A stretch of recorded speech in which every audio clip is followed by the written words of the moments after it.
What the fuck is we doing? Remember, with great power comes great responsibility.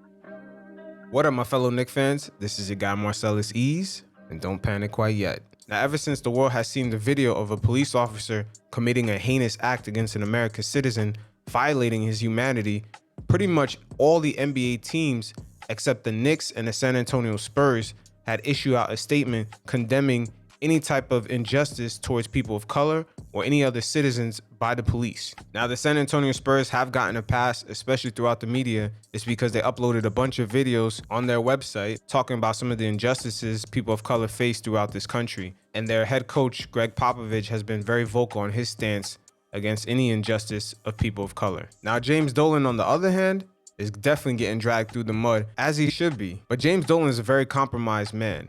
That's because Madison Square Garden has a major deal with the NYPD called the Paid Deal Unit. Now, this program, which is a contract with the NYPD, started back in 1998, and it pretty much allows police officers when they're off duty to do security for any mid-sized to large arenas. The New York Yankees is one of the partners in this deal. As you guys all know, you go to Yankee Stadium, you see a bunch of NYPD officers, even in uniform, or if they're not in uniform. Those guys are off duty. They're not working for the city at that moment. Their hourly pay comes directly from private organizations at that moment. Now, they also do work for corporations also. I know Dwayne Reed also takes in part of this deal. So sometimes you guys may see security at Dwayne Reed. That's actually an off-duty police officer. So many organizations involved in this deal with the NYPD are pretty much compromised from making statements. Even the Yankees, after 2 weeks of just media pressure, have finally issued out a statement about the George Floyd killing.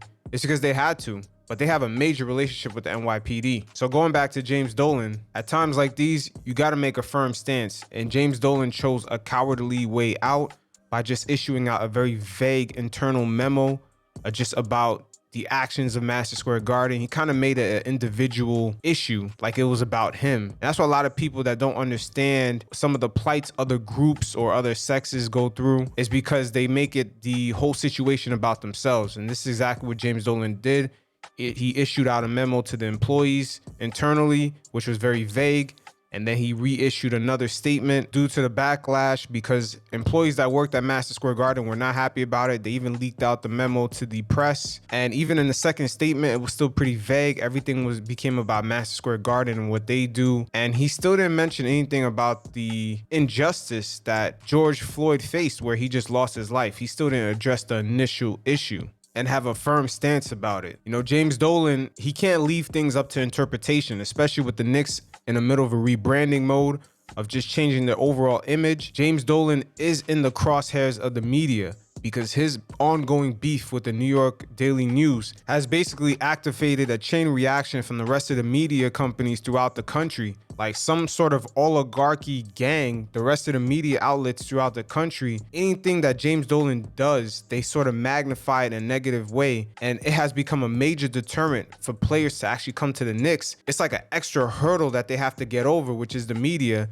just to be successful while operating within the borders of Madison Square Garden. Now, what makes this also not a good look is that the director of security for Madison Square Garden is a former crooked cop, Carlos Rodriguez. Now, Rodriguez was a detective that worked uptown, and he basically was working with a group of cops that was stealing, reselling drugs, and he basically laundered the money for them. He ended up doing Fed time of 2 years, but that still didn't stop James Dolan from hiring this guy and eventually even making him the director of security at Madison Square Garden. So when you combine the Paid Deal Unit program that the Knicks are part of for security at Madison Square Garden, the fact that the director is also a former convicted crooked cop, and also that there's riots going on and places of business is getting vandalized around New York City in all 5 boroughs, especially in Manhattan. So James Dolan, you know, already wants the protection of MSG. You see how he's compromised. But also, it's up to him to have some balls. When something is wrong, it's wrong. That internal memo, it's the pussy way out. Can't be cowardly like that, brother. That shit ain't good. It's not a good look, especially when you have that convicted crooked cop working in the building. All right, so moving on, it looks like we're finally officially into the offseason, but it looks like the past 3 months is going to kind of count as the offseason as the NBA Finals Game 7 is dated for October 12th, followed by the draft October 15th, followed by free agency on October 18th, and then training camp on November 10th. So they're kind of hoping to start the season on December 1st. That's a very quick turnaround, but we did finish with the 6th worst record. I don't know where we're gonna fall in the draft, because ever since they changed the odds last year, it gets kind of weird. We've seen teams with really bad records last year, like Phoenix, get like the 6th pick or 7th pick. That was really bad for them. Hopefully that does not happen to us, but you never know. Maybe we can get Pelican odds this year. The NBA can do us right for fucking us over last year. Now, there's going to be a few players that we definitely got to say goodbye to. Alonzo Trier, he's going to be an unrestricted free agent. I don't see him coming back. We had 2 different head coaches this season that did not play him. That is Fizdale and Mike Miller definitely did not play Trier at all. Something is up that we're not seeing from our end because we're not at the practices, but something is off about that. Dennis Smith Jr., I don't expect the Knicks to give him a qualifying offer past 2021. So they'll probably be looking to trade him during the season. He is locked in for this season, but normally before the season starts is when they have to give him that qualifying offer. I don't see that happening. They're probably going to shop him around. And then Bobby Portis, we definitely have the team option on him. I don't see us renewing his deal. He's definitely off the team. So long, Bobby P. But there's also going to be quite a few other guys that's going to get kind of waived off the team. Now, initially, the waive date was June 28th, where guys like Taj Gibson, Wayne Ellington, Alfred Payton, Reggie Bullock, if they got waived before that date, their contracts were no longer guaranteed. The Knicks have the options on those. But right now, with the league being in flux, I don't know what's the current waive date. It's usually probably 2 or 3 weeks after the finals. So it's going to be somewhere around anywhere from October 13th all the way to the 20th. So if the Knicks waive these guys, their contracts are no longer guaranteed and that'll be off our books. So once again, those names are Taj Gibson, Wayne Ellington, Alfred Payton, Reggie Bullock. Damn, I know a lot of us is going to be sad to see Alonzo Trier go. I mean, that's homegrown talent, but I don't see it working out. Damn. Last but not least, pay attention to Mitchell Robinson's contract renewal. Now, the Knicks do have the option of giving him an offer for 2021 through the 2022 season. But if they do that, he'll be able to be an unrestricted free agent following that season.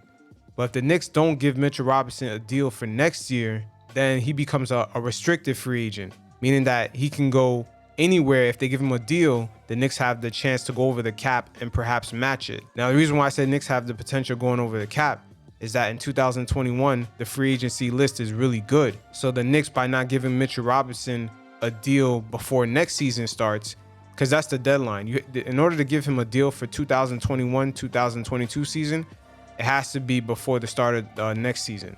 So basically, by not giving him a deal for the 2021-2022 season, the Knicks are allowing him to become a restricted free agent in the summer of 2021, and they're giving themselves a chance to re-up on some good free agents.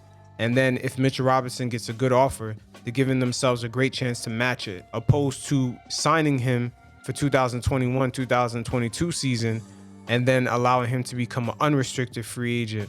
So that'll be very interesting to see how that plays out. They definitely have until the beginning of next season to make that offer to Mitchell Robinson. And when you add that with the new coaching hire, whatever coach that the Knicks decide to hire is basically going to show the fan base what is the plans for the franchise. I don't think the Knicks are steadfast on rebuilding, but pay very close attention with the combination of the Knicks looking out for their next head coach. So that hire is very important. And also the Mitchell Robinson contract situation. Because I think 2021, the Knicks are going to take their chances on getting some guys on this team. And if they go after a more polished coach like Thibodeau, which is rumored to be the favorite, and you see that they're going to allow Mitchell Robinson to become a restricted free agent, it's a possibility that they may be shooting for the stars here. But it is what it is. Also, I want to give a special congratulations to David Fizdale, former coach of the Knicks. He made an announcement with his wife. They're going to have a baby. So it's really going to be officially some Fizz kids around. But it is what it is. You guys stay safe, especially out here in NYC. Shit is getting crazy. I know the Bronx had the wild Royal Rumble on Monday. Stores was getting looted. Kicks was getting taken. All types of shit. I seen dudes riding horses. I don't know if that was in the Bronx, but shit was looking crazy out there in Fordham. Until next time, you guys stay safe. Peace.